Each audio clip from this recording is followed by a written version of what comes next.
brothers and sisters, make some noise. Welcome to the Meaningwave Live. Very awesome. Smash it ye yonder lake.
How's everyone doing, baby? Welcome to the Meaning Stream. It is your... What's the word? Host. It is The Don.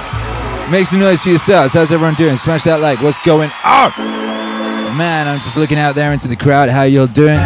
Oh, I see the Google moderator team are deleting people's messages. Thanks, Google moderator team. Nice to see you're here. Hi. What up, Andrew Pullman? What up, Matthew Kafka? What up, Maria Lizak? What up, D-Man? What up, YouTube hero Alex? Biological bootloader Michael Bobas. We got people in this building. Make some noise for yourselves. So proud of this community. So proud of the people of the world, you know? So proud of the people of the world. You know, really, really keeping their shit together so nicely.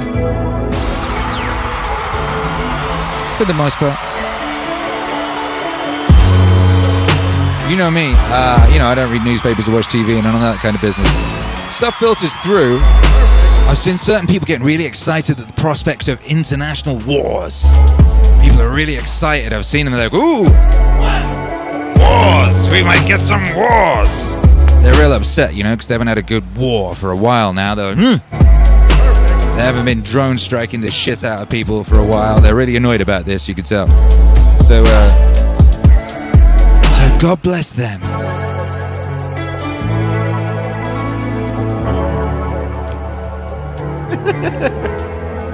Oh my goodness.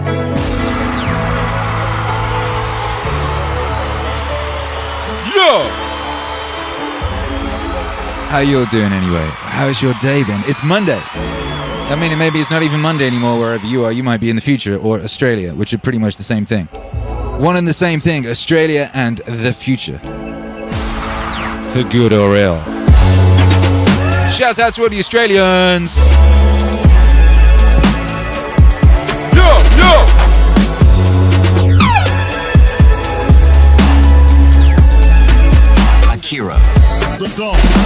clout. It's Monday, right? And you know what that means here at Meaningwave HQ. It means an extra special Meaningwave live set. Yo!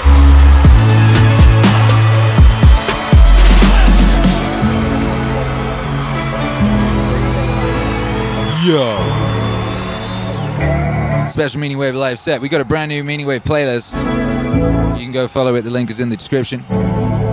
It's an exercise in creating essentially a kind of a cross between a best of Meaningwave and a introduction to Meaningwave.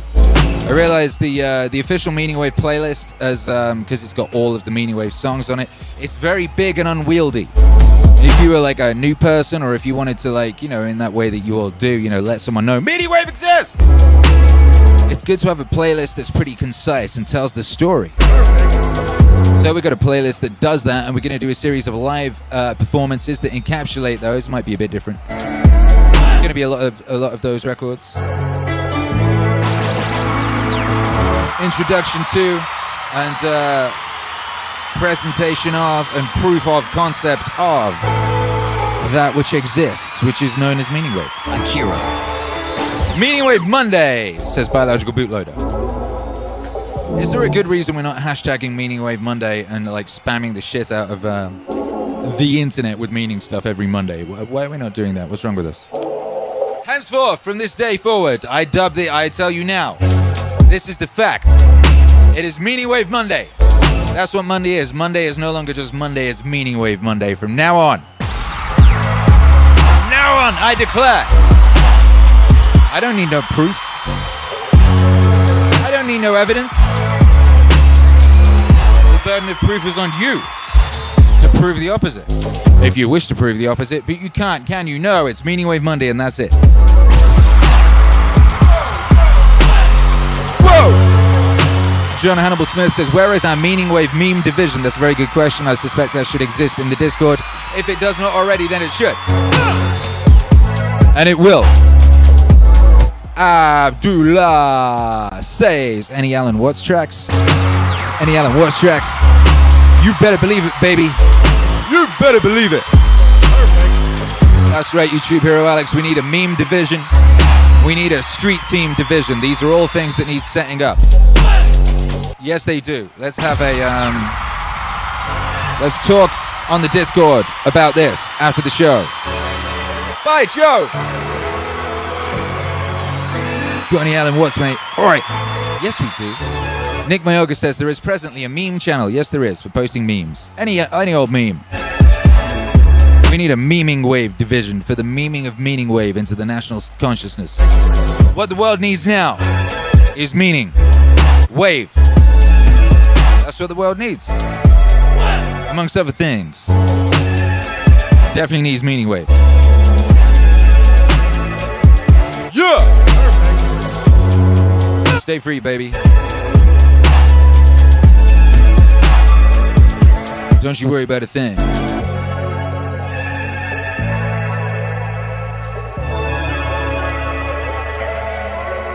Alright, we're going to be going in very shortly. Smash that like by Jove. Let's get the homies in here.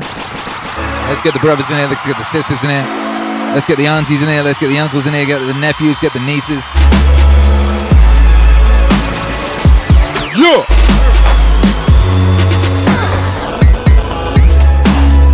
Man became aware of Meaningwave, and they said, whoa! Meaningwave exists! Oh, lordy! Life is good! And they hitherto said, okay, we will stop paying attention to creepy weirdos who want us in a state of perpetual war and sorrow. And everything will be beautiful. The golden age is coming, baby. Give him enough rope. By Jove! Cryptosophy says, by Jove, we need a By Jove collection of Meaningwave merch. You're correct. You're correct. I'm just finishing this Christmas album, and then I'm going to get all that stuff sorted. Christmas album is so Christmas. Oh, it's so Christmas. It is the most Christmas thing I've ever had anything to do with, and you know me. Christmas music is one of my specialities. Yo! Yeah. Make some noise for yourself. Who's here? Make yourselves known. Here's the thing, we have anything around here we'd like to do. It's called the International High Five. It helps us in all manner of fashions. You know, it's a very useful endeavor.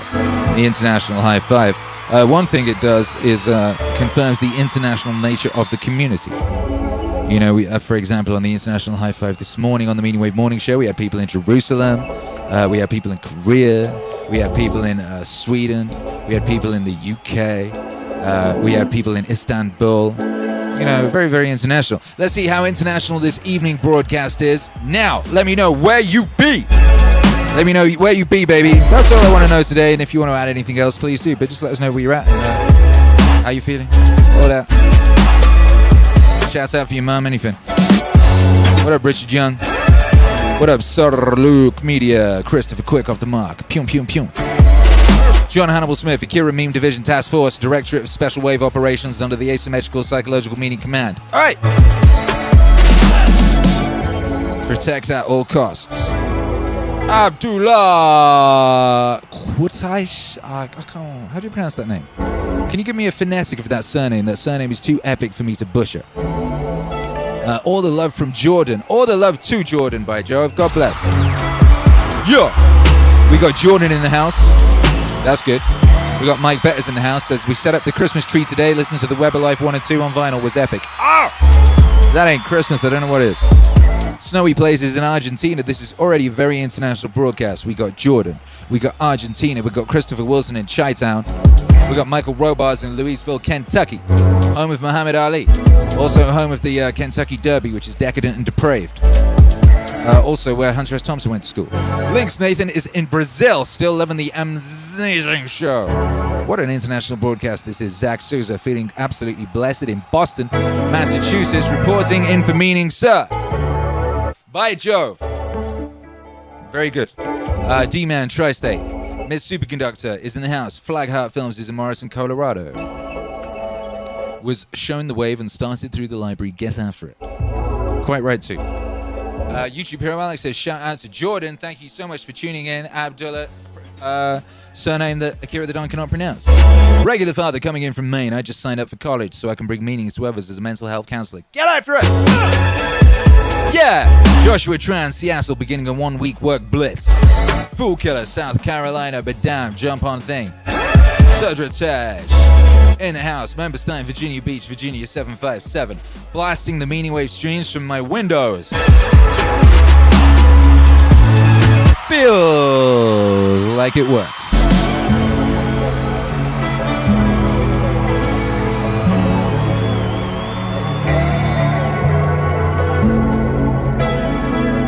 Stay hydrated, brothers and sisters. Stay hydrated and stay free. By Jove.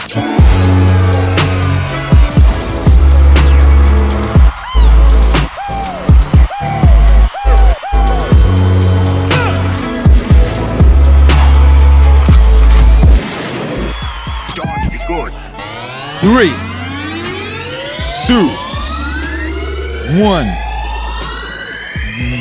High five. Hold it. Hold the line. Hold the line.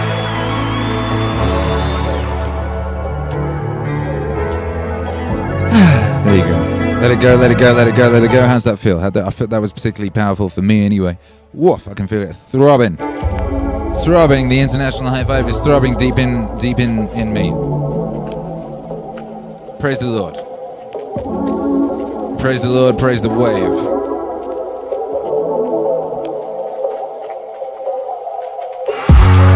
What? Bless up, Michael Robards. Appreciate you, baby. What up, Miller Time 981? Good to see you. Welcome back. Miller Time has been out wandering in the desert. What have you brought back? Hope it is knowledge. Hope it is wisdom.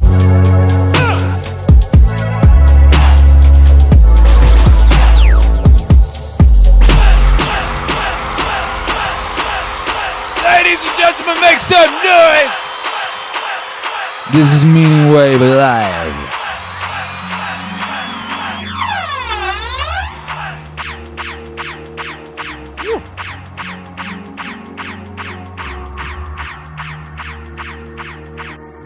Akira. The Don. He's got clout. Akira. The Don.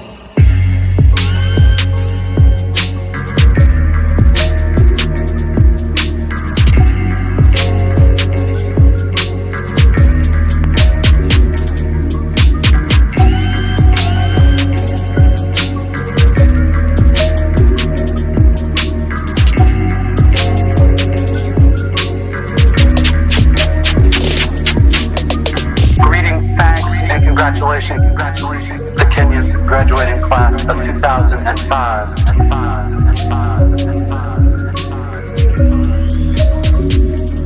There are these two young fish swimming along, and they happen to meet an older fish swimming the other way, who nods at them and says, "Morning, boys, how's the water?"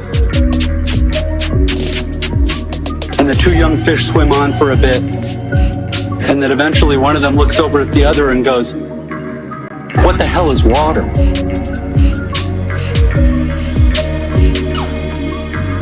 What the hell is water?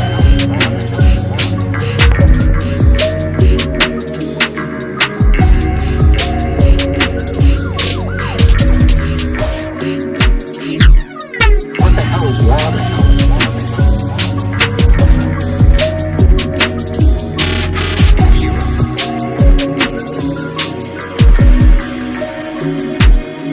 This is a standard requirement of U.S. commencement speeches, the deployment of didactic little parable-ish stories. The story thing turns out to be one of the better, less bullshitty conventions of the genre. But if you're worried that I plan to present myself here as the wise older fish explaining what water is to you younger fish, please don't be. I am not the wise old fish. The point of the fish story is merely that the most obvious, important realities are often the ones that are hardest to see and talk about. Stated as an English sentence, of course, this is just a banal platitude. But the fact is that in the day-to-day trenches of adult existence, banal platitudes can have a life or death importance. Or so I wish to suggest to you on this dry and lovely morning. What the hell is water?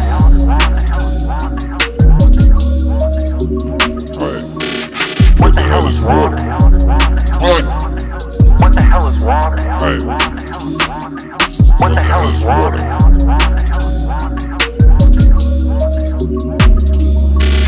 What the hell is water? Of course, the main requirement of speeches like this is that I'm supposed to talk about your liberal arts education's meaning. To try to explain why the degree you're about to receive has actual human value instead of just a material payoff. So let's talk about the single most pervasive cliche in the commencement speech genre, which is that a liberal arts education is not so much about filling you up with knowledge as it is about, quote, teaching you how to think.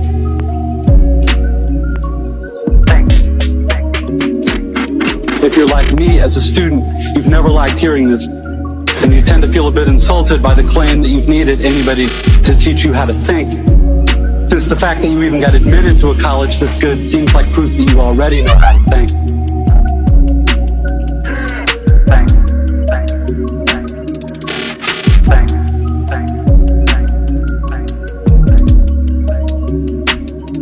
But I'm going to posit to you that the liberal arts cliche turns out not to be insulting at all. Because the really significant education in thinking that we're supposed to get in a place like this isn't really about the capacity to think, but rather about the choice of what to think about. If your total freedom of choice regarding what to think about seems too obvious to waste time discussing, I'd ask you to think about fish and water and to bracket for just a few minutes your skepticism about the value of the totally obvious.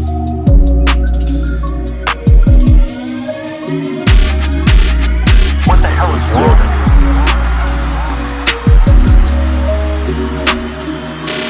What the hell is water? What the hell is water? What the hell is water?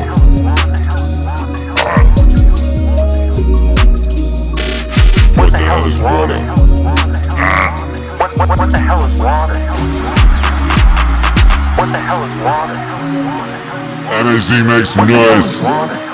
Akira The Don and David Foster Wallace. What the hell is water?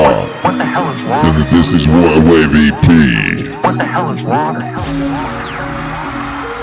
And now, make some noise. What the hell is water? Dr. Alan Watts.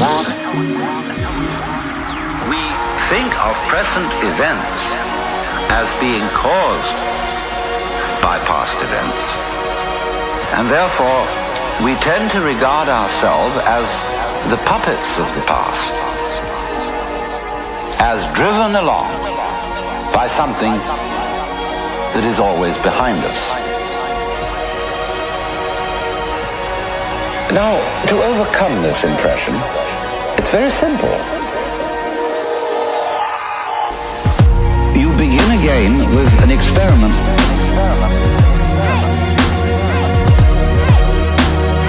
Approach the world through your ears.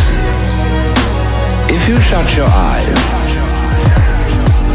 and make contact with reality, purely with your ears, and you will realize that the sounds you are hearing are all coming out of silence. You hear, and it fades away. Fades, fades, fades, fades, and finally disappears.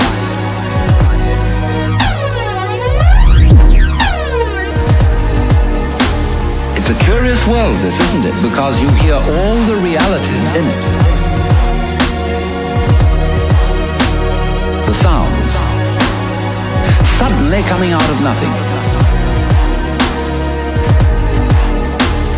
You don't see any reason for them to begin. They just appear, and then they echo away through the corridors of the mind,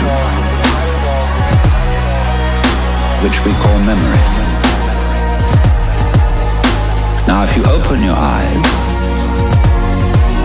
it's a little harder to see this with your eyes because, unlike sounds, the eyes sound static. Or rather, they look static. Everything looks still to your eyes. But you must understand, the world you are looking at, say when you look at a light, that light is vibrating.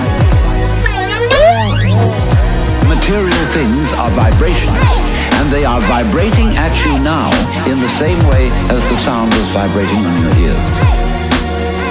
In other words, the present world that you see is a vibration coming just as the sound comes out of silence. The light is coming out of space. It's coming out of nothing straight at you now and echoing away into the past.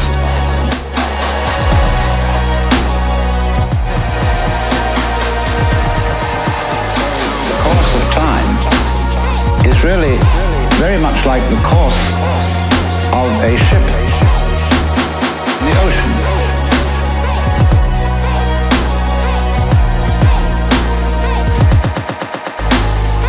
Here's the ship, you see, and it leaves behind it a wake.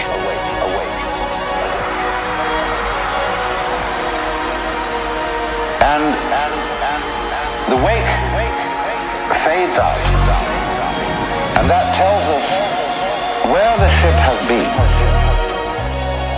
in just the same way as the past and our memory of the past tells us what we have done. But as we go back into the past, and we go back and back to prehistory, and we use all kinds of instruments and scientific methods for detecting what happened, we eventually reach a point where all record of the past fades away in just the same way as the wake of the ship. Now, the important thing to remember in this illustration is that the wake doesn't drive the ship any more than the tail wags the dog.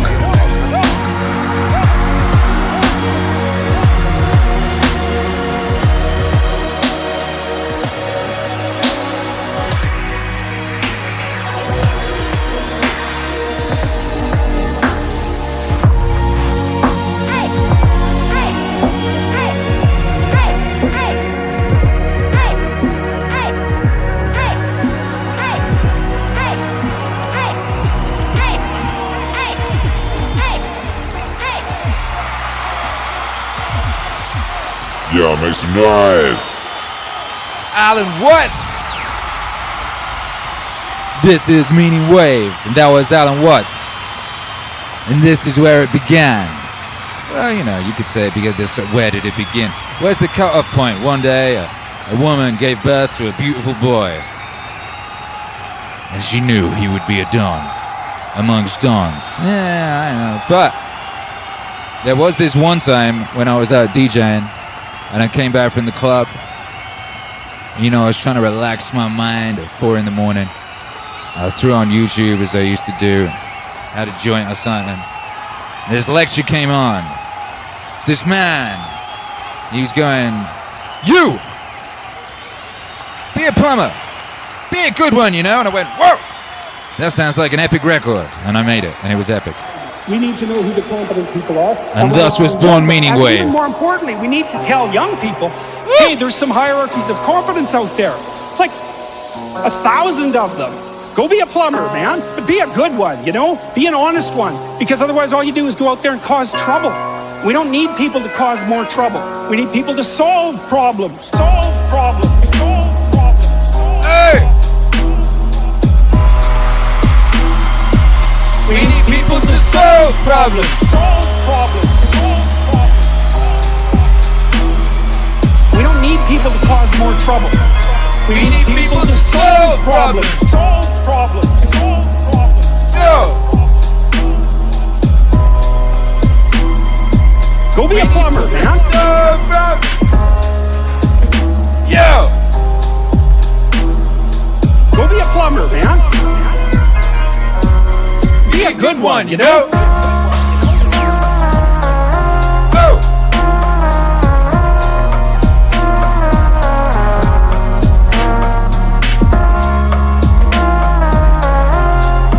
What?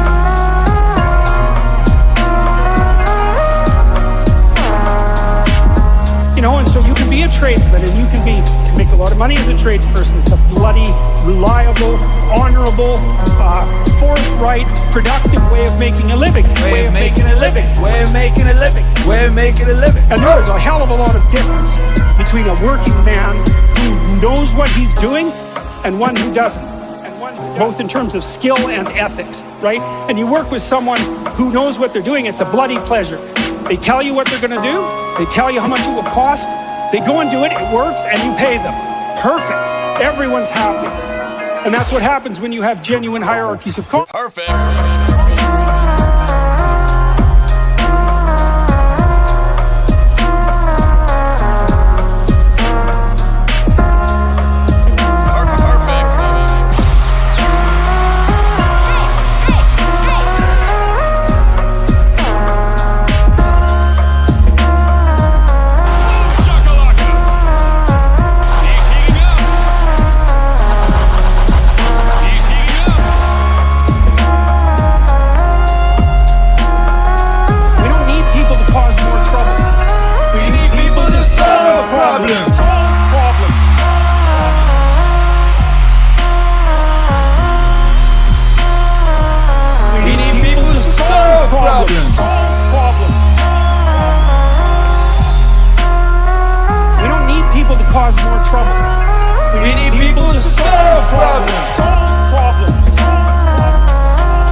Shouts out to all the good plumbers.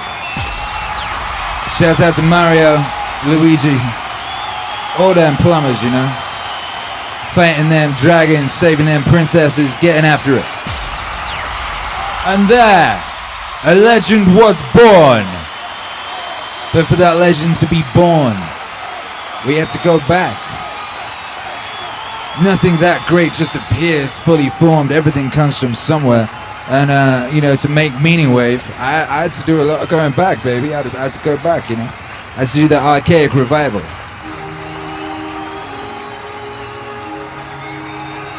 You know, go look back and see what was there that was useful that we could bring forward and use to go boldly forward into the future. The way I think of the psychedelics and make is Meaningwave. They are catalysts to the imagination.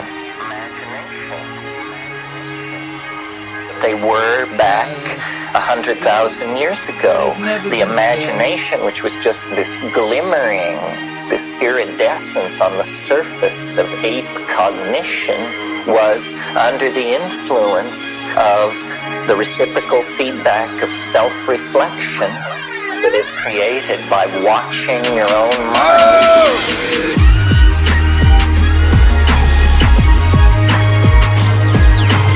Watching your own mind. Watching your own mind. Watching your own mind. Because it has suddenly become interesting, because it has suddenly been flooded by a psychoactive amine. That iridescence has been coaxed into language, art, architecture, music, poetry, the whole ball of wax. But now we know these things. We can uncover the secret of our origin.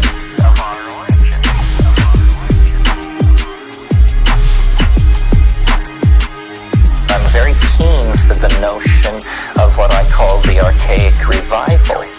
And the Archaic revival is this overarching metaphor that is the way for us to go to save our necks at this point. When a culture gets into trouble, instinctively what it does is it goes back through its own past until it finds a moment where things seem to make sense. And then it brings that moment forward into the present. The Archaic revival brings that moment forward into the present. The Archaic revival brings that moment forward into the present. The Archaic revival brings that moment forward into the present. Yeah. Medieval Christianity no longer made sense to a major percentage of the people of Western Europe. The intellectuals of that time instinctively reached backwards into the past, looking for a stable model, and finally they reached the golden age of Periclean Athens. And there they found Plato, Aristotle, the dramatists, and they created classicism. Classicism was brought to birth in the 1400s, 2,000 years after the death of Plato. We are the children of this classical revival, which we call the Renaissance. Our theories of law, our theories of government, our notion of justice, all drawn from classical Greek and Roman models, brought back from the dead 500 years ago by a bunch of Italian investment bankers who thought this was a good model to hang their civilization on. Bring that moment forward into the present.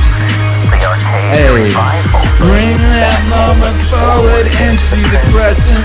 The Archaic revival. Bring that moment forward into the present. The Archaic revival. Bring that moment forward into the present.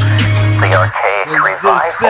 We must now reach far back into time for a new cultural model. Our crisis is so great that we have to reach back to the High Paleolithic, to the moment immediately before the invention of agriculture and the creation of the dominator ego. What? Yo, make some noise for Terence McKenna. Make some noise for the Verve. Make some noise for the Rolling Stones. You know, there was a lot of lineage in that one record. You know, we took it back, then we took it back again, then we took it back again. Sometimes you got to do that. You know, Meaningwave can be very high concept sometimes, and certainly like it's important to be, as far as I can tell, to be referencing multiple things in order to communicate the fullness. Sometimes there is stuff to communicate that isn't just in the words, you know? Shouts out to everybody locked in. Appreciate everyone's support, and thank you, Cool Canadian Dad. Shouts out to all the Canadians. What up, Walking More Poet? Appreciate you, baby. What up, Michael Robards? What up, Kanye West?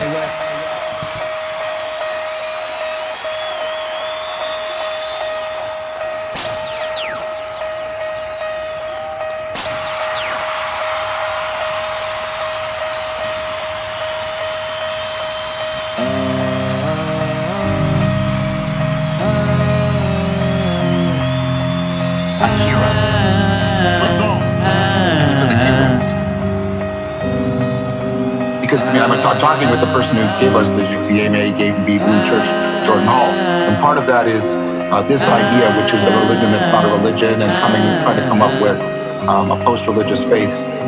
Because here's the idea. This is probably in some ways my most radical idea. I want to do what like Augustine did as the Roman Empire is falling. He laid the foundation. He laid the cultural cognitive grammar for an entirely different culture, and they stole the culture bottom up. He laid the cultural cognitive grammar for an entirely different culture, and they stole the culture bottom up. I want to help steal the culture. Steal it away. Steal it away. I want to help steal the culture. Steal it away. Steal it away. And do everything I can. I can do everything I can, and I can. I wanna help steal the culture away, steal it away, steal it away. The imperial system at some point clamped down again, but nevertheless we shifted out of antiquity. We shifted to a different world. So I want to try and do that. I want to try and create the systems of meaning, the religion that's not a religion, the ecologies of practices, the communities, the networks of communities. All of this is already happening. We really empower it, both in terms of its grammar, give it the best scientific tools for engineering the practices and the ecology of practices. I basically want to steal the culture. I want to help steal the culture away, steal it away, steal it away. I want to help steal the culture away, steal it away, steal it away. And do everything I can, and I can do everything I can, and I can. I want to help steal the culture away, steal it away, steal it away. The people who have been abusing us for such a very long time. And I usually don't speak politically because I think the political framing is often a deep misrepresentation of the issue, at least the way in which political discourse has been sort of been ossified. It's been ossified in ways that make choice no longer really relevant. And, Christianity stole the culture away from the elites of its time. Now, new elites form. They always will. But the culture changed, and it changed in an important way. That's what I'm trying to do right now. That's what I see myself doing with a lot of these other people. That's what I'm trying to do right now. That's what I see myself doing with a lot of these other people. I want to help steal the culture. Away, steal it away, steal it away. I want to help steal the culture. Away, steal it away, steal it away. And do everything I can, and I can do everything I can, and I can. I want to help steal the culture.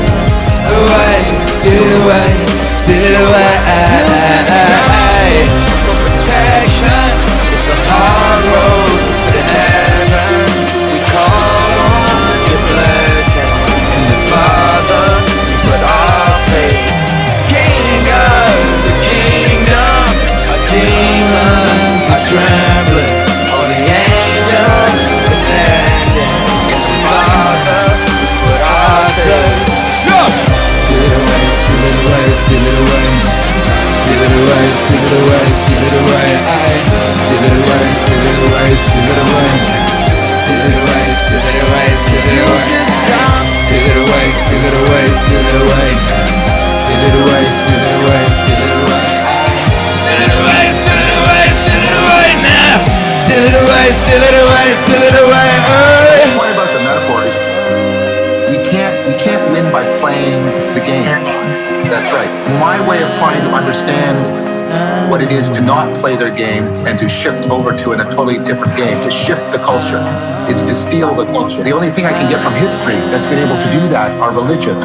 But for reasons that I've articulated, I don't want, it's not personally, I mean in terms of the functionality, I don't think the standard model, the axial age model of religion is going to do what we need in order to steal the culture as deeply as we need to steal it. Use this gospel for protection.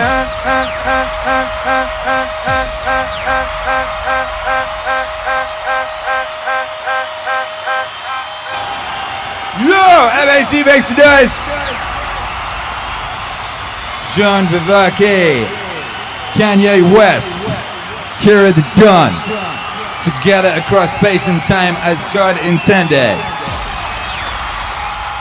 With you. What about this master? He says, this mix gave me chills. God bless you, brother. Shouts out to everybody locked in. Make some noise for yourselves. Smash that like. Post that link in the Discord. Post that link in the group chat. Post that link on our Instagram story. You already know. This that Meaningwave Live. This is Meaningwave. Origin. What happens is that the old fascination disappears, an echo remains, and the old fascination disappears, an echo remains, the old fascination disappears, an echo remains, and you have, as it were, the vestige of mythology. The problem of our present age is to recreate the mythology for today on which people will live, on which the society will grow. It is being done. It's being done well. People aren't always looking in the right place for it, but it is taking shape. Our great artists, our great poets, our great scientists, Erwin Schrödinger's little book, My View of the World. This is a vision of a poet and of a first-rate physical science. And it has the same song in it that one reads and hears in the old Upanishads and in the sayings of the great prophets. Nature is still ours. It's still ours. It is in us. It is in the universe. Nature is still ours. It's still ours. It is in us. It is in the universe. Yeah. Secondary to that is the social situation. Now in our society, the social problem is turned over largely to the police and to Congress. It is a purely practical matter. However, the creatures that constitute the society, these are today the neighbor. They really are. The idea of a personal God living somehow, somewhere else, out there. There is no out there anymore. There's no more up there. It's awfully difficult to validate. But it seems to me if one's looking for the personality of God, it's right here in the multitudinous personalities of those around us. Nature is still ours. It's still ours.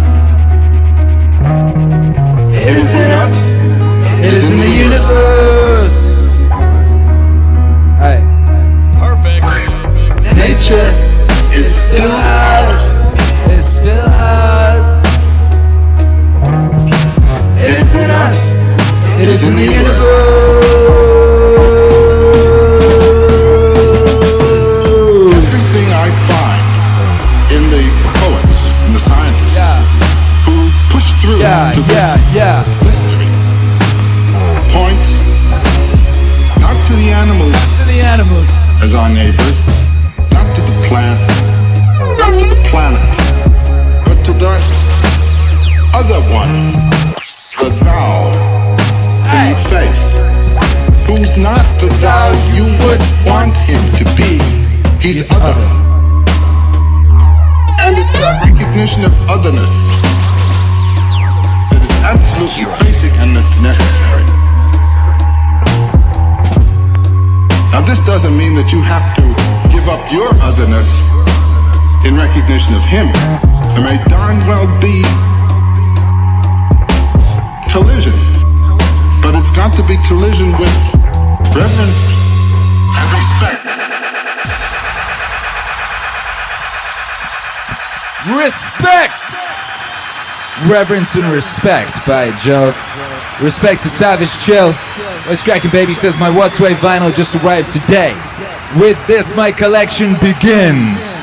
Much gratitude and love to you, Akira. Yeah! Yeah! Shouts out to everyone getting their What's Way vinyl. Shouts out to everyone beginning their collections. Meaningwave exists! That's a pan. That's what it is, baby. It's a pan. You recognize it. Don't you realize that the humans are not logical machines? We're pattern recognition machines. Akira. Pattern recognition machines. And it's that pattern recognition that isn't very good. Pattern recognition is what makes you a racist.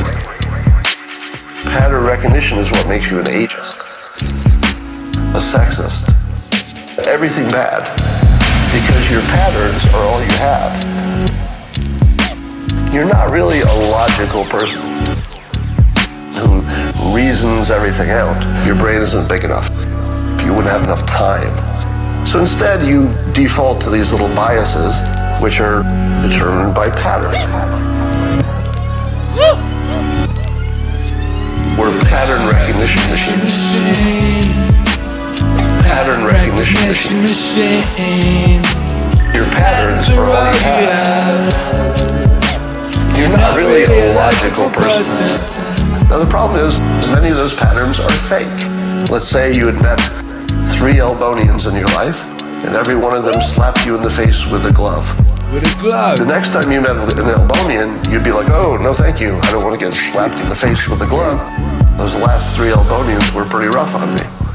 But it's only 3 Elbonians. The odds that your pattern is predictive, probably low. Probably low. We fall victim to patterns, but you can also use patterns to convince people of things. If you are consistent, people say, oh, this person's always honest. So patterns are a tool, but they're also our biggest defect.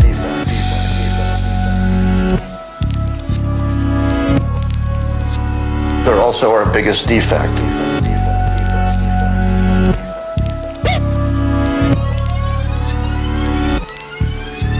We're pattern recognition machines. Pattern recognition machines. Your patterns are all you have. You're not really a logical person. We're pattern recognition machines. Pattern recognition machines. Your patterns are all you have. You're not really a logical person. Yeah. What?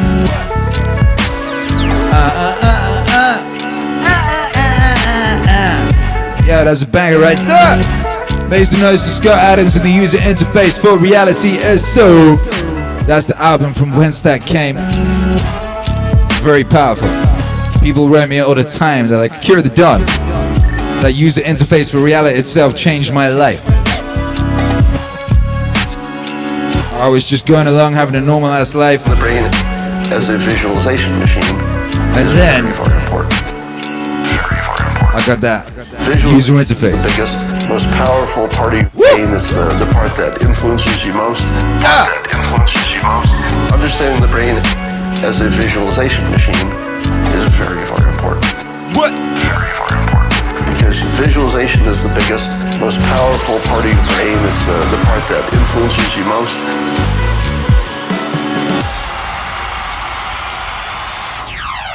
Get up. Visualization, baby. If you can see it, you can believe it enough to see it, it can exist. Your brain cannot tell the difference. So why not?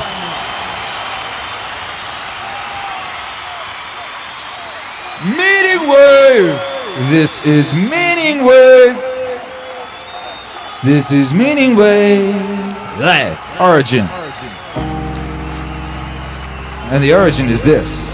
What would be the forms of culture that we would say to be necessary? Music was always the thing that I loved the most.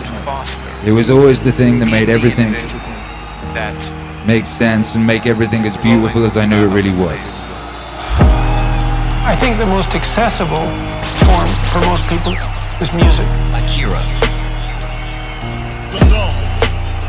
And music, to me, is the most representational form of art, because I think that the world is made out of patterns.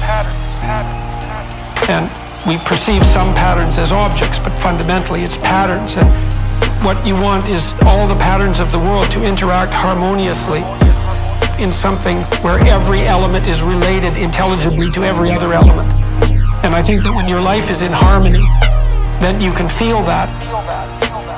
When you're dancing to beautiful music, you're acting that out.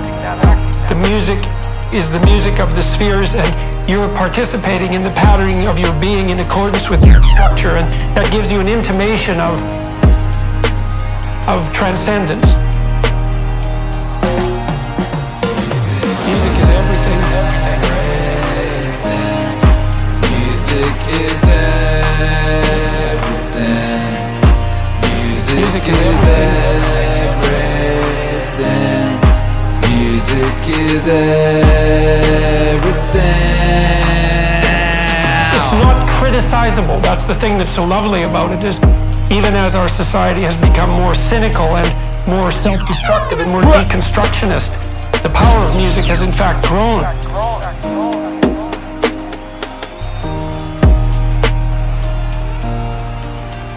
Because it speaks to that eternal harmony.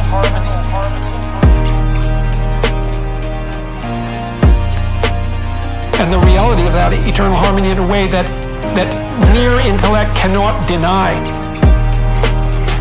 And I mean, I was always amused. I went to this show, the Ramones, a punk band from New York. It was the loudest concert I'd ever heard by a good factor of 10. My ears rang for like 3 days afterwards. There were all these like nihilistic punk rockers all crammed into this theater, and below me there was a mosh pit. It was like ants on a frying pan. And they were just smashing into each other and throwing people around. Quite often. They're all having this beautifully transcendent musical experience which belied all of their nihilism. And they absolutely thrived on it. It was like, and even the lyrics were harsh and nihilistic, but it didn't matter because the music in its rough form was something that united them in the sense of this like patterned beauty and brought them together. And so exposure to music, people die without music. Music is everything. Music is everything. Music is everything. Music is everything.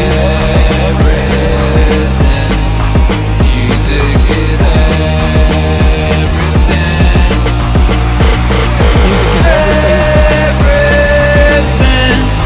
Music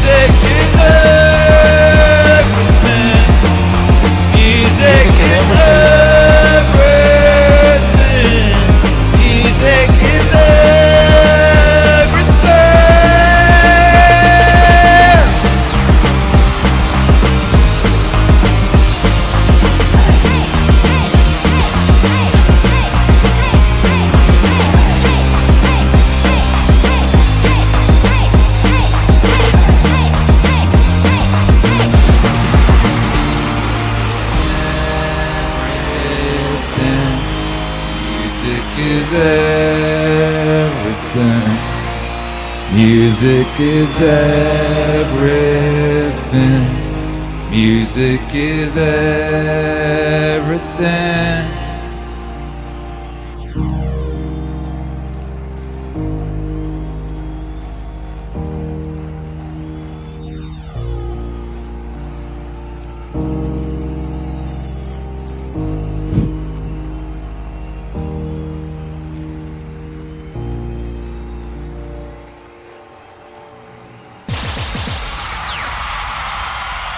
Rest in peace, Roger Scruton.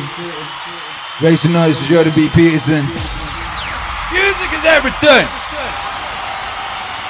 Meaningwave is music. Meaningwave is a music that now exists!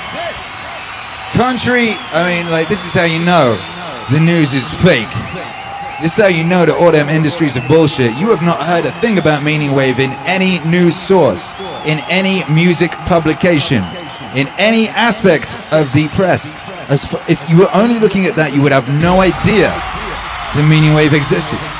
Yet Meaningwave reaches more people monthly than a great percentage of the people they write about and tell the people exist. It's very interesting. It's very interesting, but you know, this was all foretold. This was all predicted. Why, Jim Morrison of The Doors himself predicted this about 40 years ago. Forsooth! Akira. Whoa! I was talking about that this weekend.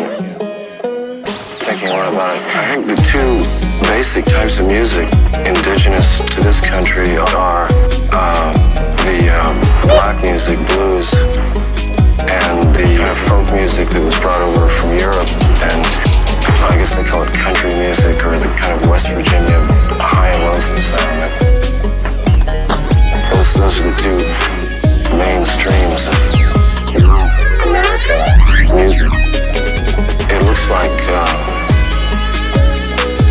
10 years ago what they call rock and roll, kind of a blending of those two forms.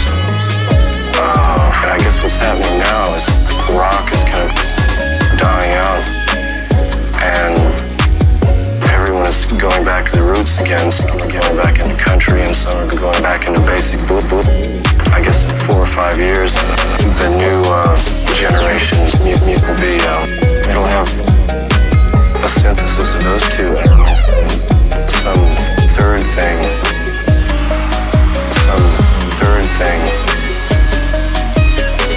Maybe it'll be, it might rely heavily on electronics. Tapes. I can kind of envision. Hey! I can kind of envision maybe one person with a lot of machines. One person with a lot of machines. One person with a lot of machines. Singing or speaking and using machines. One person with a lot of machines. One person with a lot of machines. One person with a lot of machines. Singing or speaking and using machines. Singing or speaking and using machines. Singing or speaking and using machines. Singing or speaking and using machines. Tapes, electronic sounds. Using machines. Using machines. Using machines. Singing or speaking and using machines. Using machines. Yo!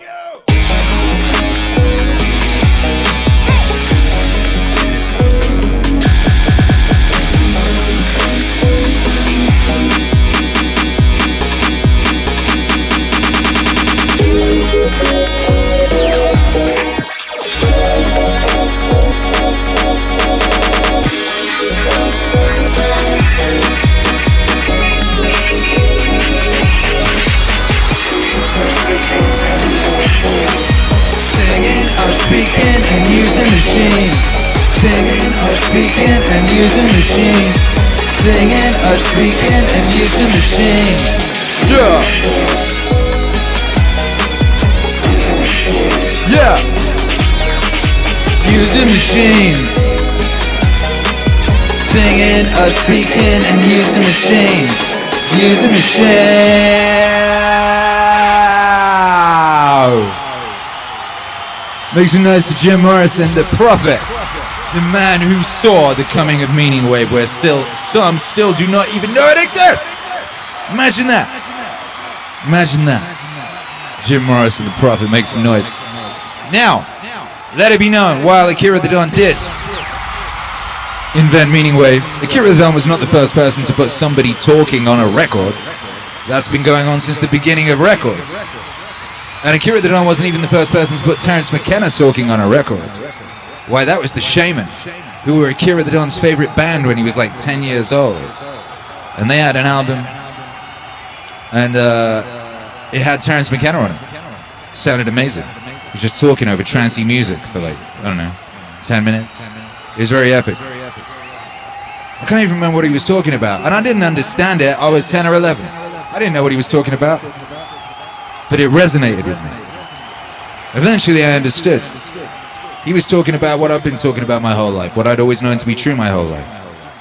He was talking about those catalysts.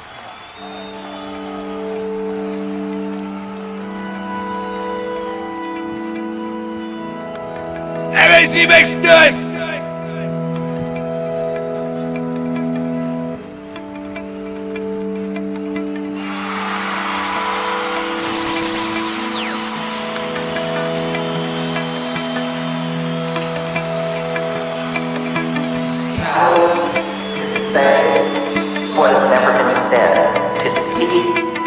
What has never been seen.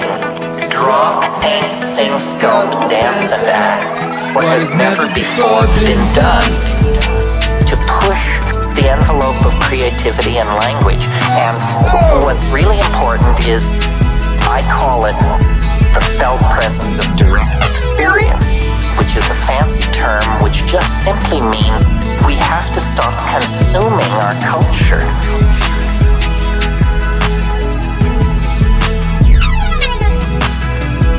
We have to stop consuming our culture. We have to create culture. Don't watch TV. Don't read magazines. Don't even listen to NPR. Create your own roadshow.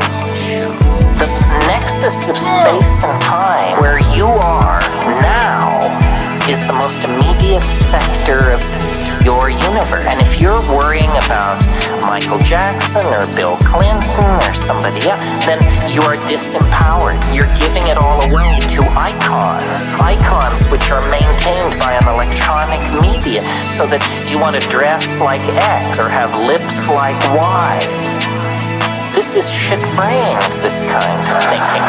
That is all cultural diversion. And what is real is you and your friends and your association, your highs, your orgasms, your hopes, your plans, your fears. And we're told, no, we're unimportant.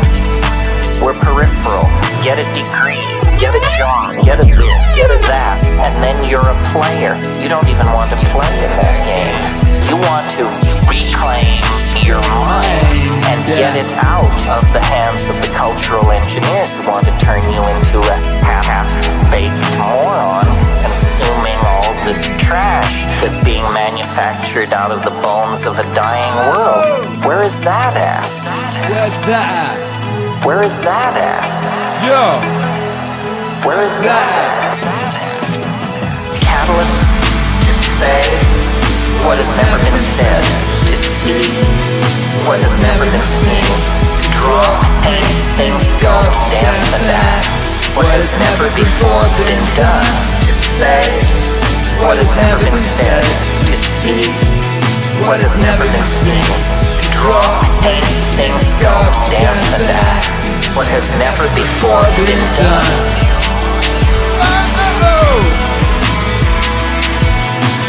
Reclaim your mind. Yeah. Reclaim your mind. Whoa.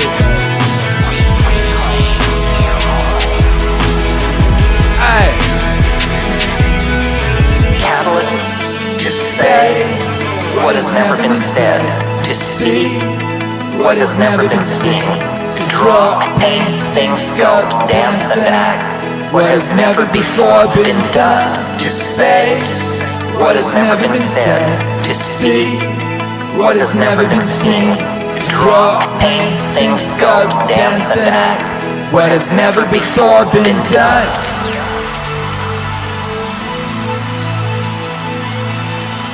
Reclaim your mind.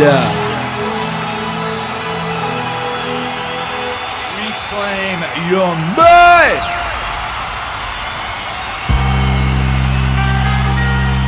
Whoa! And here's how, baby. Yeah. Meaningwave is practical. Let me show you my path toward figuring out the user interface. It's important that you know how I got there so that you could have some trust that there's something to it.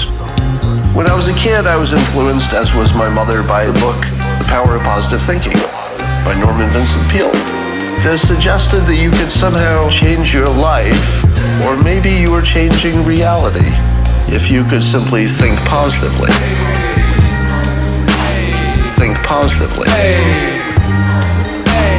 Think positively. Think positively. So this was my first introduction to the concept that maybe reality was not fixed and something that you were a victim of, but rather you could do something. There was some mechanism, some technique, some tools you could use to get some control over your environment and your life, as opposed to having it control you.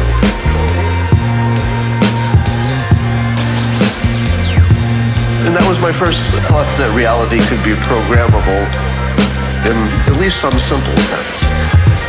But of course, I embarked on a lifetime of exploration to find out if I could find out more about how to program reality. Think positively. Think positively. Think positively. How to program reality. Think positively. Think positively.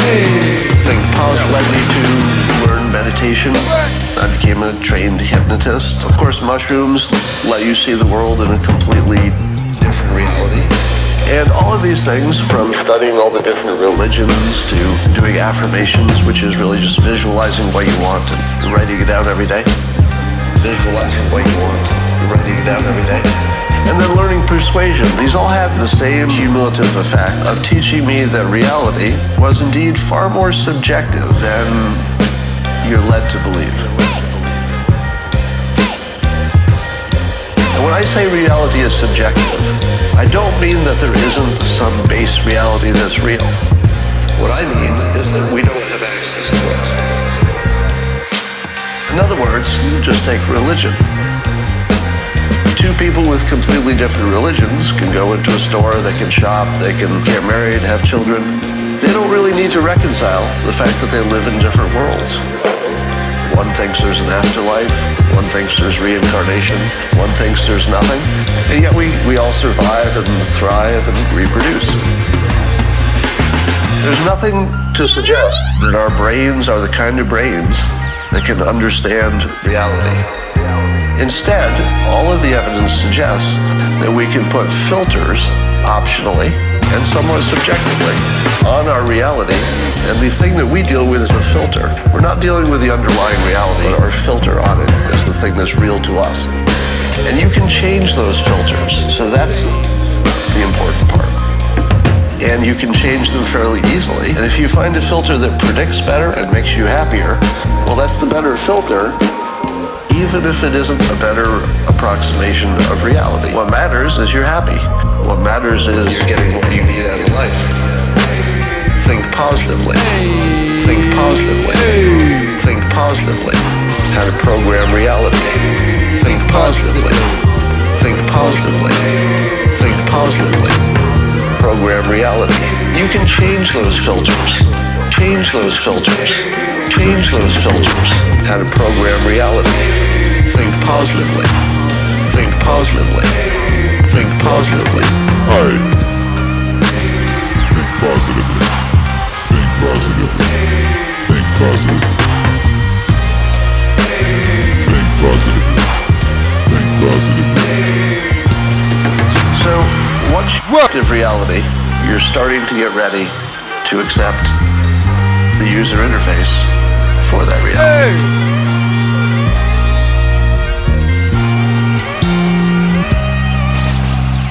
What up, Meaningwave Autonomous Zone? This is Meaningwave Live. Shouts out to everybody locked in. Appreciate you. What up, Mike B? What up, D-Man? What up, Aldous Massey? What up, Links Day 5? What up, One Day? What up, AMBs? What up, Constanza Di Fiore? What up, Percy Bar? What up, all of you? Shouts out to Lee. Appreciate the support, brother. Says I'm a simple man. I hear catalysts. I super chill. Whoa! It's me that's wrong. It's me that's wrong. I would like to improve. I would like to improve. It's me that's wrong. It's me that's wrong. I would like to improve. I would like to improve. And if only I could be the right person. Is this man going to tell me something that will help me to change myself so that I will be a more creative and cooperative member of the human race? I would like to improve. It's me that's wrong. It's me that's wrong. I would like to improve. I would like to improve. It's me that's wrong. It's me that's wrong. I would like to improve. I would like to improve. So in so many people's minds and from so many different angles, there is this urgent feeling that I must improve me. And this is critically important. Because it's obvious, at least it's superficially obvious, that the way things are, we are going to hell fast. Now in this question, can I improve me? There is the obvious difficulty that if I am in need of improvement, the person who's going to do the improving is the one who needs to be improved. And there immediately we have a vicious circle. It's me that's wrong. It's me that's wrong. I would like to improve. I would like to improve. It's me that's wrong. It's me that's wrong. I would like to improve. I would like to improve. It's me that's wrong. I would like to improve. I would like to improve. Everything!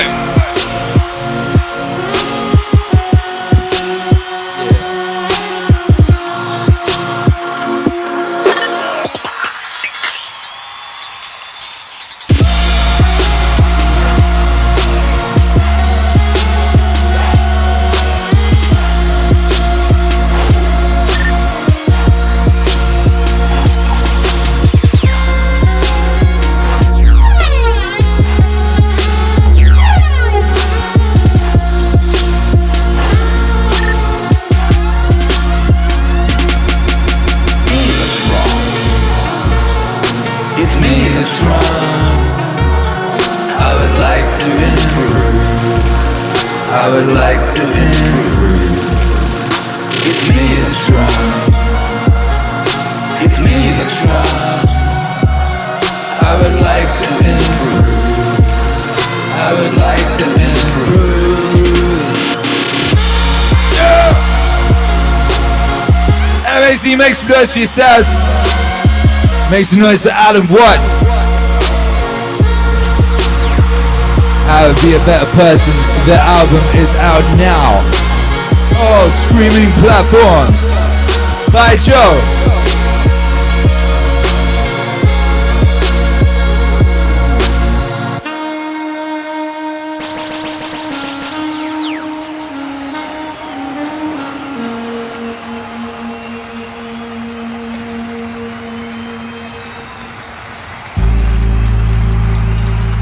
What up, though? Man, you know we went from 0 to 100 real fast. We went from Be A Plumber to Meditations with Marcus Aurelius within 2 years. Hard work and persistence, self-reliance always, strength, perseverance, self-control. Hard work and persistence, self-reliance always, cheerful, strength, perseverance, self-control. Compassion, unwavering adherence to decisions once he'd reached them. Indifference to superficial honors, listening to anyone who can contribute to the public good. His dogged determination to treat people as they deserved. A sense of when to push and when to back off. His altruism, not expecting his friends to keep him entertained at dinner or to travel with him. And anyone who had to stay behind to take care of something, always finding the same when he returned. His searching questions at meetings, kind of single-mindedness, almost never content with first impressions or breaking up the discussion prematurely. His constancy to friends, never getting fed up with them, or playing favorites, ayy.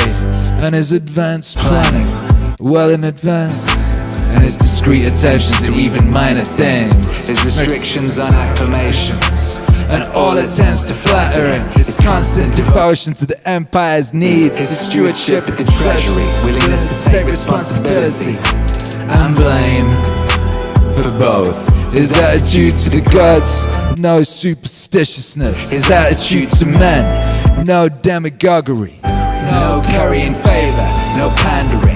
Always sober, always steady, never vulgar or a play to pass. No currying favor, no pandering. Always sober, always steady, never vulgar or a prey to pass. Yo! Hard work and persistence, self-reliance always, strength, perseverance, self-control.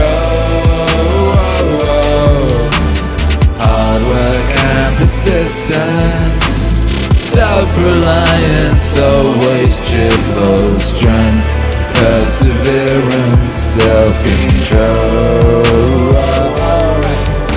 The way he handled the material comforts of fortune has supplied him in such abundance, without arrogance and without apology. If they were there, he took advantage. If not, he didn't miss him. No one ever called him glib or shameless or pedantic. They saw him for what he was, a man tested by life, accomplished, unswayed by flattery, qualified to govern both himself and them. Both himself and them. His respect for people who practice philosophy, at least for those sincere about it, without denigrating the others or listening to them. His ability to feel at ease with people and to put them at their ease without being pushy.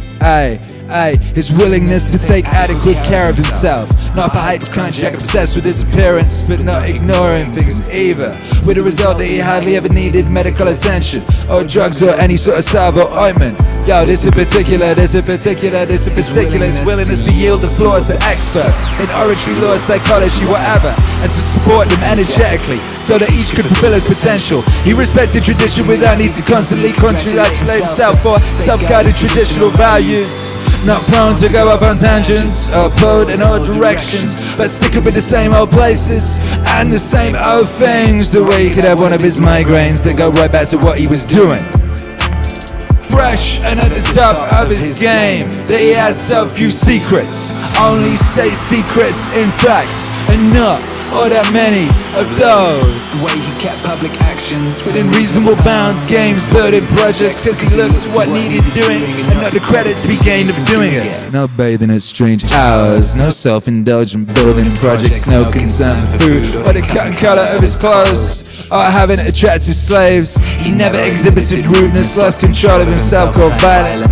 No one saw him sweat. Everything was to be approached logically, with due consideration, in a calm and orderly fashion, but decisively, no loose ends. You could have said of him that he knew how to enjoy and abstain from things that most find hard to abstain from, and all too easy to enjoy. Not to be strong enough both to bear the one and be sober, and the other is the mark of a man with a perfect and invincible soul. Yeah. But to be strong enough, both's a bad one. To be sober in the other is the mark of a man with a perfect and invincible soul. Yo!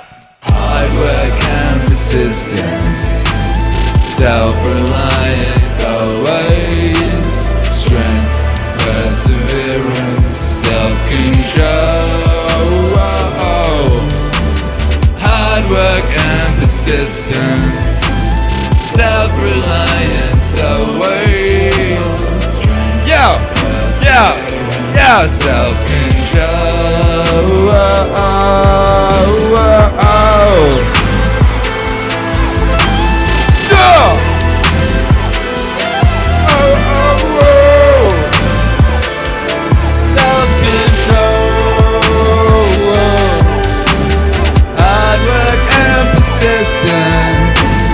Self-reliance always, strength, perseverance, self-control.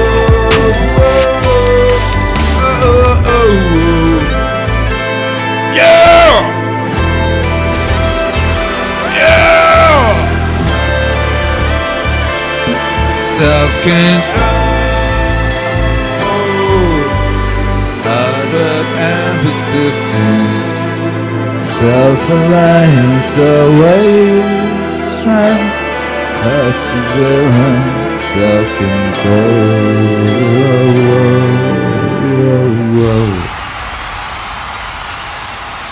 This is Meaningwave.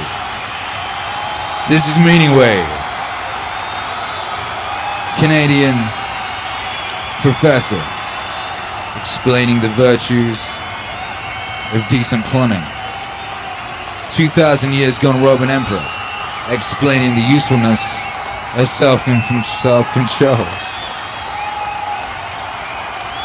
Retired Navy SEAL telling you, you're gonna say good.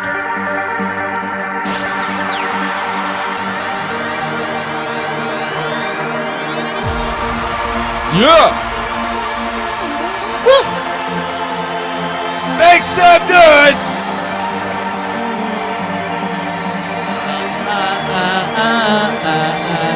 Smash that like. You already know.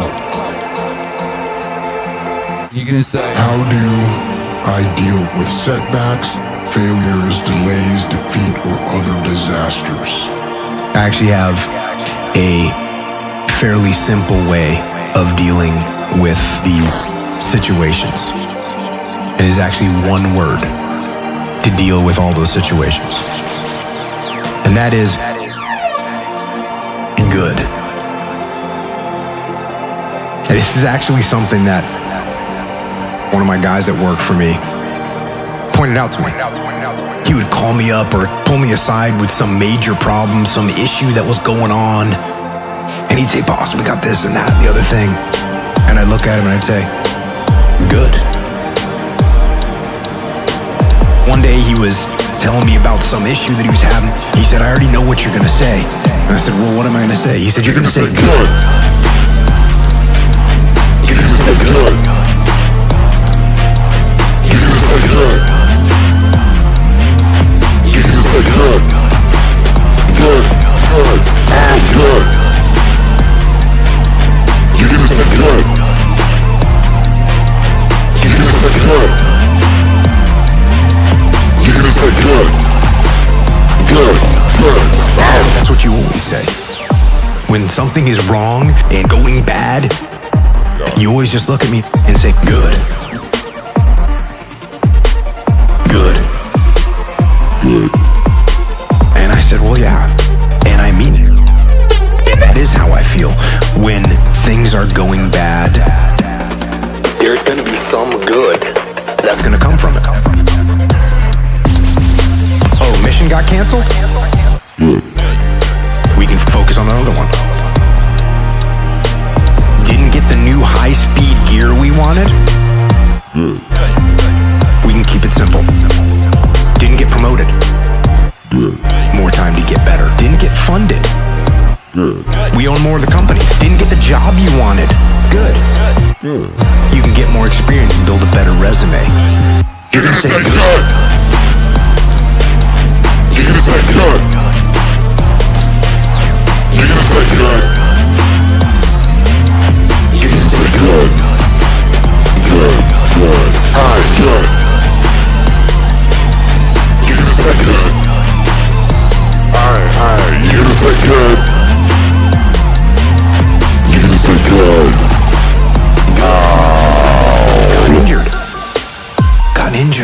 sprained my ankle. Good.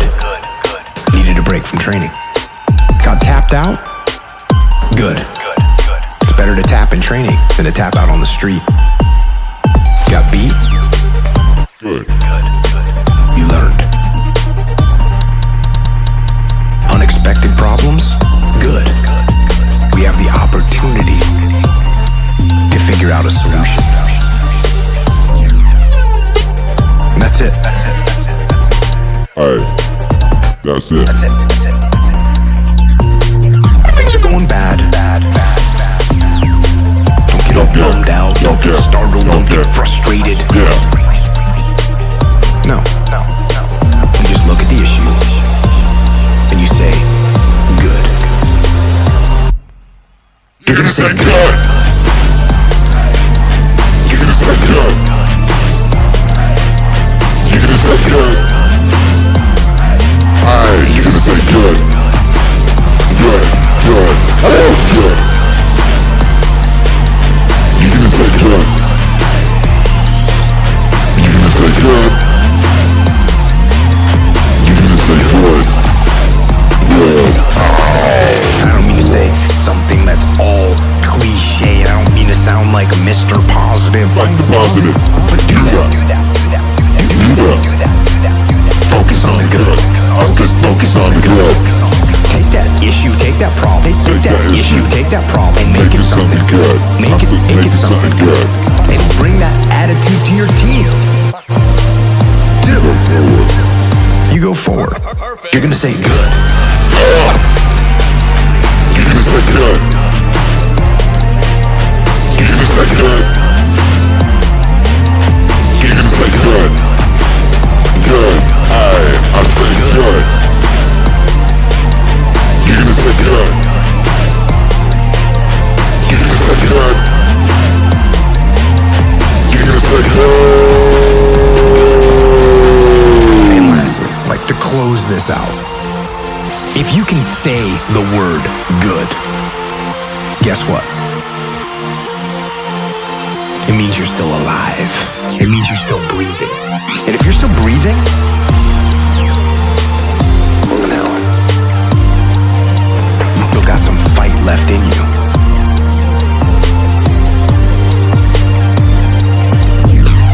So get up, dust off, reload, recalibrate, re-engage, go out on the attack. And that right there is about as good as it gets.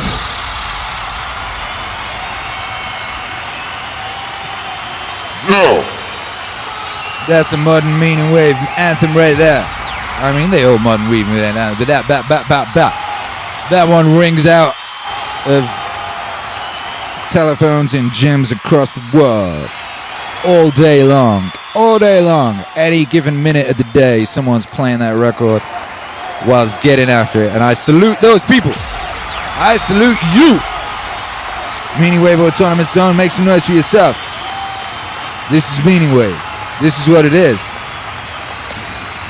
It's sacrifice. You don't release, like, I don't know how many albums have we released? I don't even know how many. This is the Peter Pan. I think it's 8 this year. Just this year. Peter Pan is that takes sacrifice, baby. Pan is the god of everything, roughly speaking. What? It's not an accident that he has the name Pan. And he's the boy that won't grow up. And he's magical. Well, that's because children are magical. They can be anything. They're nothing but potential. Peter Pan doesn't want to give that up. Why? Well, he's got some adults around him, but the main adult is Captain Hook. Who the hell wants to grow up to be Captain Hook? First of all, you've got a hook. Second, you're a tyrant. And third, you're chased by the dragon of chaos with a clock in its stomach. The crocodile, it's already got a piece of you. Well, that's what happens when you get older. Time has already got a piece of you. And eventually, it's got a taste for you. And eventually, it's going to eat you. Hook is so traumatized by that he can't help but be a tyrant. And then Peter Pan looks at traumatized Hook and says, well, no, I'm not sacrificing my childhood for that. He ends up king of the Lost Boys. Sacrifice. get to pick your damn sacrifice. That's all. Sacrifice. You don't get to not make one. So you're sacrificial whether you want to be or not. And who the hell wants to be king of the Lost Boys? And he also sacrifices the possibility that he'll have a real relationship with a woman, because that's Wendy. She wants to grow up and have kids and have a life. She accepts her mortality. She accepts her maturity. Peter Pan has to content himself with Tinkerbell. She doesn't even exist. She's like the fairy of porn. She doesn't exist. She's the substitute for the real thing. There's a sacrificial element in maturation. You have to sacrifice the pluripotentiality of childhood for the actuality of a frame. Well, why would you do that? One reason is it happens to you whether you do it or not. You can either choose your damn limitation, or you can let it take you unaware when you're 30, or even worse, when you're 40. That is not a happy day. Sacrifice. You get to pick your damn sacrifice. That's all. Sacrifice. You don't get to not make one. So you're sacrificial whether you want to be or not. When you're 25, you can be an idiot. It's no problem. Okay, well now you're the same person at 30. It's like people aren't so thrilled about you at that point. It's like, what the hell have you been doing for the last 10 years? Well, I'm just as clueless as I was when I was 22. Yeah, but you're not 22. You're an old infant. And that's an ugly thing. You choose your damn sacrifice because the sacrifice is inevitable. But at least you get to choose it. The problem with being a child is that all you are is potential. And it's really low resolution. You could be anything, but you're not anything. So then you go and you adopt an apprenticeship. At least you become something. And when you're something, that makes the world open up to you again.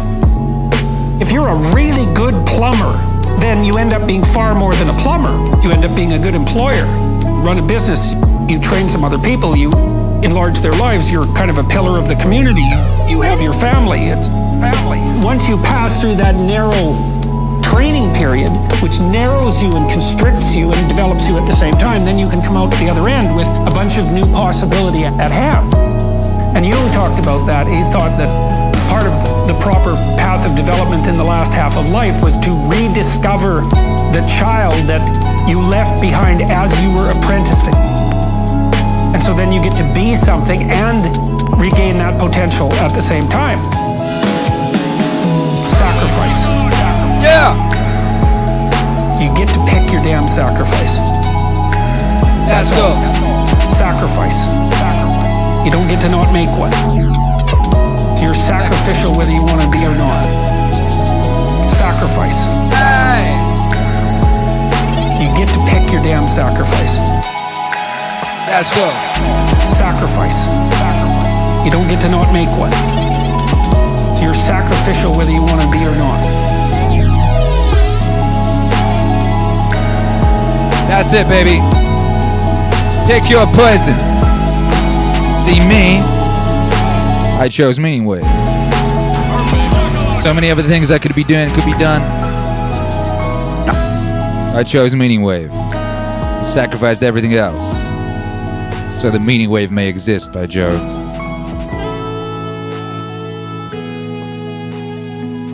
I chose it. Now you may say, I need some help in this process, and therefore I am going to find someone else to help me. It may be a therapist. It may be a clergyman. It may be a guru. It may be any kind of person who teaches a technique of self-improvement. Now, how will you know whether this person is able to teach you? How can you judge, for example, whether a psychotherapist is effective or just a charlatan? How can you judge whether a guru is himself spiritually wise or merely a good chatterbox? Well, of course, you ask your friends, you ask his other students or patients, and they're all, of course, enthusiastic. You have to be enthusiastic when you bought something expensive. If you bought an automobile which turned out to be a lemon, it's very difficult to admit that it was a lemon and that you were fooled. And it's the same when you buy a religion or an expensive operation. But what people do not sufficiently realize is that when you pick an authority, whether it's a psychotherapeutic one or a religious one, you chose it.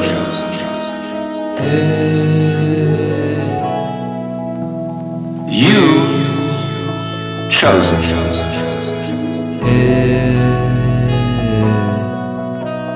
You chose it.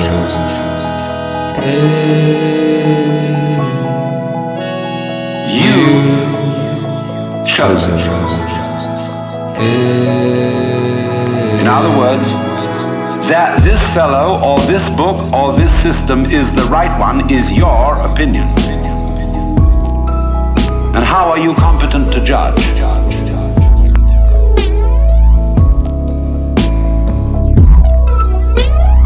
After all, if you're saying to this other person or other source, I think you are the authority, that's your opinion. So you cannot really judge whether an authority is a sound authority unless you yourself are a sound authority. Otherwise, you may just be being fooled. You may say, for example, I believe that the Bible is the Word of God. All right, that's your opinion. I know the Bible says it's the Word of God, but it's your opinion that the Bible is not lying. The church says the Bible is the Word of God, but it's your opinion that the church is right. You cannot escape from that situation. It's your opinion. You chose it.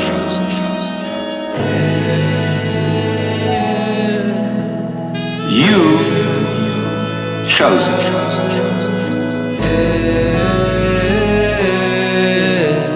You chose it.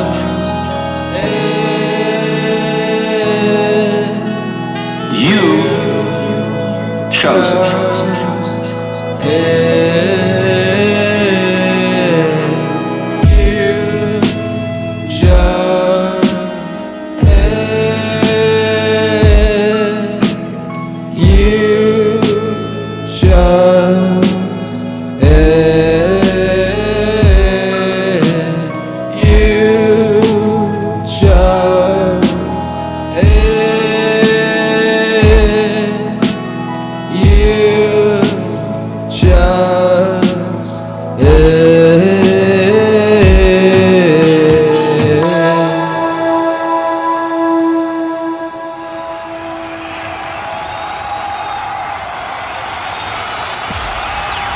So glad you did, by Jove, because you chose meaning.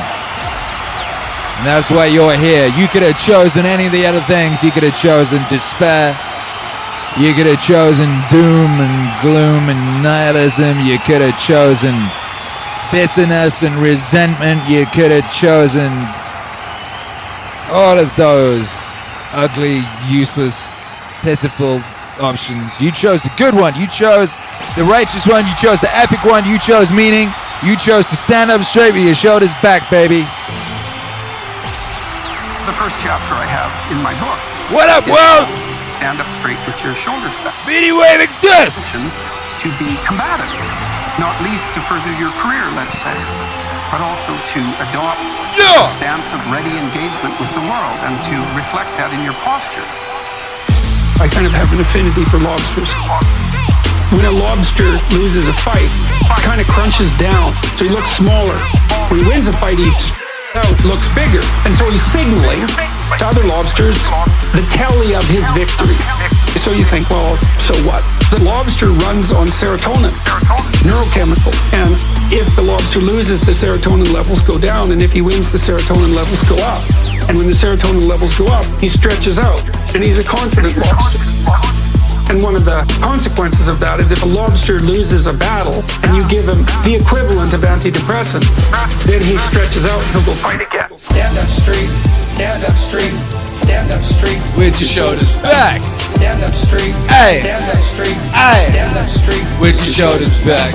Stand up straight, hey, stand up straight, hey, stand up straight with your shoulders back. Stand up straight, hey, stand up straight, hey, stand up straight with your shoulders back. All right. So antidepressants work on lobsters, and you think, well, who cares? It's like, no, you don't get it. We diverged from lobsters from an evolutionary perspective 350 million years ago, and it's the same circuit. It's absolutely unbelievable, and that shows you how deep inside you, how basic, how primordial that circuit is in you.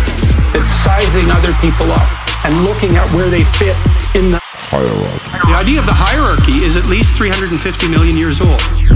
And so I read that and I think, well, so much for the idea that human hierarchies are a sociocultural construct. It's like, no, that's wrong. It's not just a little bit wrong, it's unbelievably wrong. It's mind-bogglingly wrong. Yeah. Lobsters have hierarchies. That's a third of a billion years ago. Okay, that's not a social construction. It's part of being itself. And if you only see a hierarchy as power and tyranny, then you're looking at the world wrong. Stand up straight, stand up straight, stand up straight with your shoulders back. Stand up straight, stand up straight, stand up straight with your shoulders back. Stand up straight, stand up straight, stand up straight, I stand up straight, stand up straight, stand up straight, stand up straight with your shoulders back. So this basically says, I'm open to the world. But what it also says is I can handle being open to the world. So it signifies competence and confidence. The deepest Christian idea is that you should accept the vulnerability of being. That's the acceptance of the crucifixion. You're at the X where all the suffering takes place. You gonna whine about that? No, and get resentful and bitter about it? Or are you gonna say, bring it on? You can handle it, no matter what it is. And the idea is that if you can do that, it will transcend the tragedy. And it's like, well, could that be true? Well, you admire the courageous, so, well, how courageous can you get? That's the question. How courageous can you get? Well, you practice. Yeah! Stand up straight, stand up straight with your shoulders back. Stand up straight, stand up straight, stand up straight with your shoulders back. Stand up straight, hey, stand up straight, stand up straight, hey, stand up straight, stand up straight, hey, stand up straight, stand up straight with your shoulders back. You want to present yourself in a manner that doesn't disgrace you in some sense. You don't want to disgrace yourself because the consequence of disgrace is emotional dysregulation. More pain, less positive emotion. And so the best way to present yourself is to stand up forthrightly and to stretch out, and to occupy some space. If you straighten up and you present yourself in that manner, then other people are more likely to take you seriously. And that means they'll start treating you as if you're a number 1 lobster instead of a number 10 lobster, because one of the general rules of thumb about how to be successful is to confront things that frighten you forthrightly and with courage. And that's kind of a universal strategy for success. And so that's what the first chapter is about. Whoa! This is Meaningwave Live, Part 1. Origin.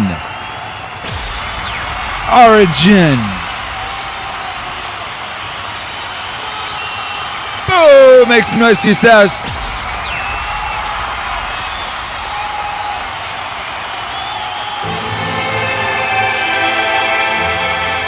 Yeah, that was sick. We got hits, baby. We got hits. We got bangers. Introduction to Meaningwave. Proof of concept to Meaningwave. All that. That's what this is. And there's a playlist you can go follow. There's a link in the description of this broadcast. The playlist is on Spotify. And it's also on Apple Music and YouTube Music. You go follow that thing there. Check back next Monday. We'll be doing part 2. Shouts out to everyone locked in. Thank you for being here. Everybody! Backstreet's back, alright. Shouts out to everyone. Thank you to everyone who's supporting during that epic activity. The epic activity that was that broadcast. Big shouts out to Savage Chill. Thank you very much, bro. Appreciate you. Says in the movie Superman, Man of Tomorrow, there's a scene where Pa Kent tells Clark, the world is dangerous and unforgiving.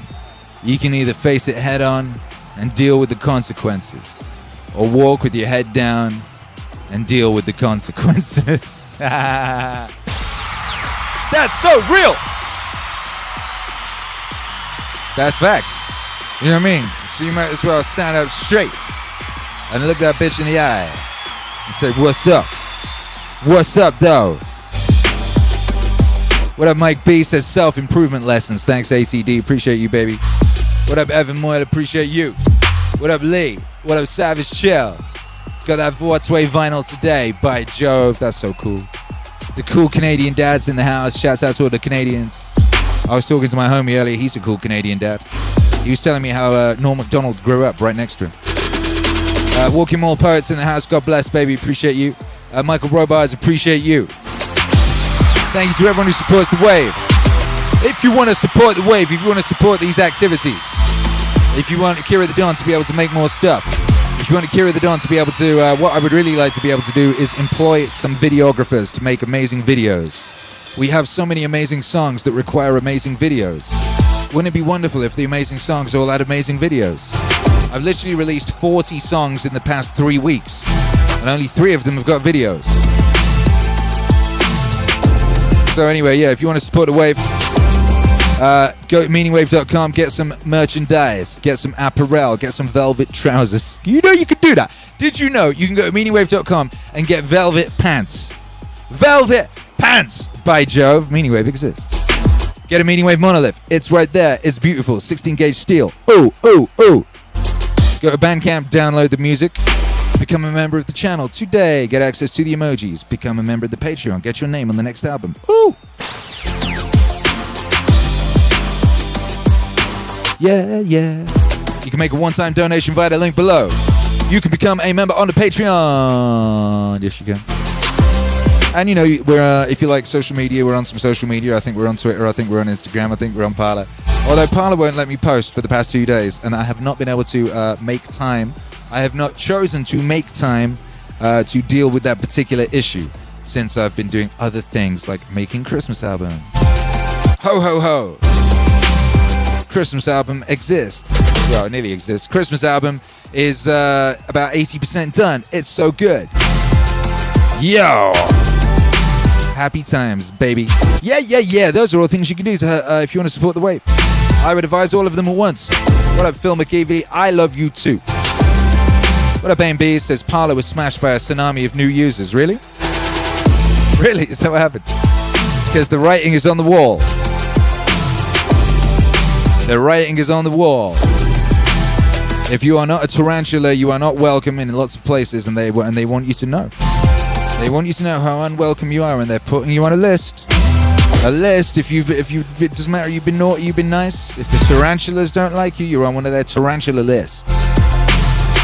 You know what they're gonna do with those lists? Ooh, ooh. Are they keeping? Is it for presents?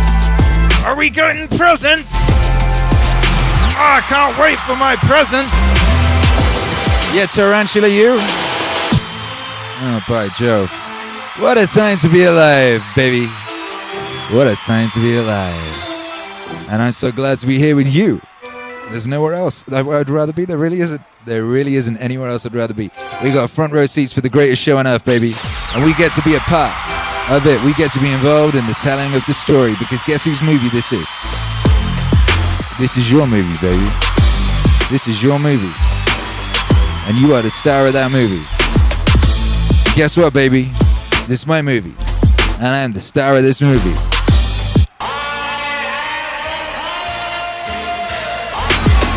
And that's the truth. 2 things can be true at once, and those things are true. Now, as I was rudely cut off because I interrupted myself, if you want to support the wave, one of the best things you could possibly do is just let the world know. Let somebody know. Maybe just let one person know. Meaningwave exists!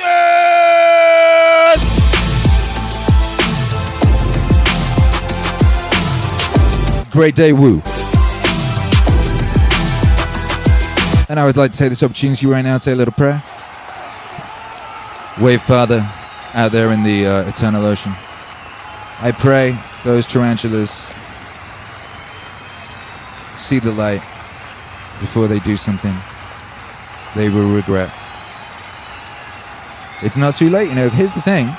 I've known people who had the mind virus. I was talking to someone earlier today. They had the mind virus. I remember them having it. I remember conversing with them when they had it. They don't have it anymore. Some of the crazy things that have happened this year cured them, by Jove. And that's wonderful. So I pray that the cures keep coming. And I pray that we all have the strength and the fortitude and the grace to help our brothers and sisters as they come out of their trances and as they come out of their, their sicknesses and step out into the light and see the truth. It's a beautiful day to be alive here at the peak of human civilization. By Joe!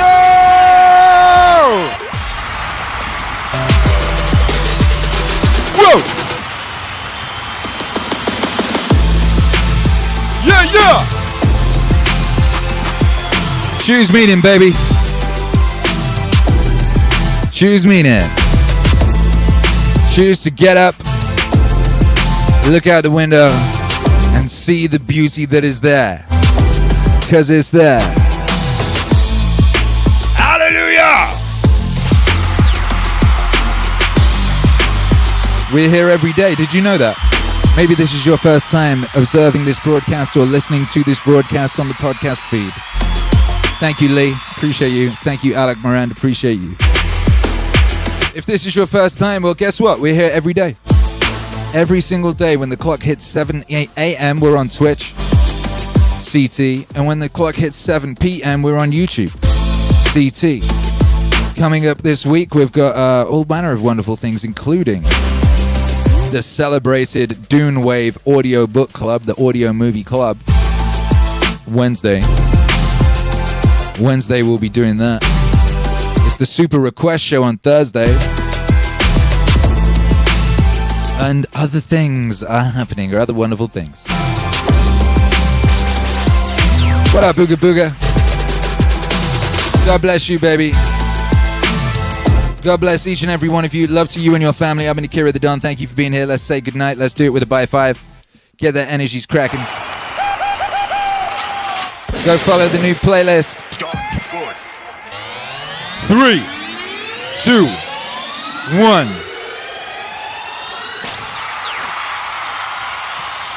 Boulangerie, baby. By 5, baby, baby, by 5. By 5, baby. By 5, baby. Baby, by 5. By 5, baby.